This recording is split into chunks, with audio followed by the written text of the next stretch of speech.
আজ কিছু কথা বলার জন্য আপনাদের সামনে আসছি। অনেক জায়গায় দেখা যায় ম্যানহোলের ঢাকনাগুলো চুরি হয়ে যায়। আমি অনেক জায়গায় যাই, আমি নিজে মোটরসাইকেল চালাই, কারণ আমি অনেকেই দেখি অনেক গলি গলিতে ম্যানহোলের সে ঢাকনাগুলো নাই, মানে চুরি হয়ে গেছে।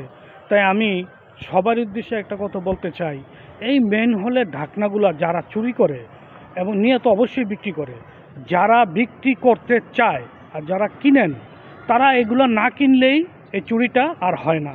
উনি একটা ঢাকনা নিয়ে গেল চোরেরা, আপনি এটা কিনবেন না, সে আর চুরি করবে না, ঢাকনাটা ঠিক মতো থাকবে, ঢাকনাটা আর চুরি হবে না।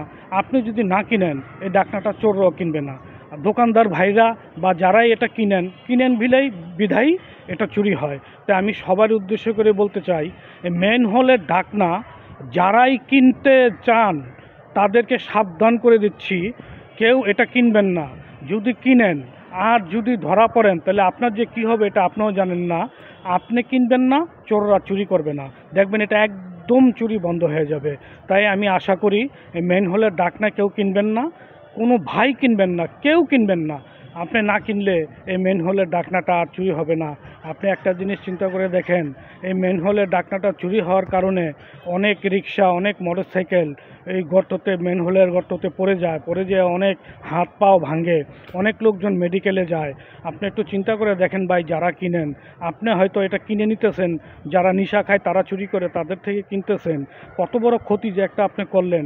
আপনি যদি না কিনতেন এই ম্যানহোলের ঢাকনাটা, চোরেরা চুরি করতো না, চোরেরা ভাবতো এটা তো বিক্রি করা যায় না, এটা আমি চুরি করব না।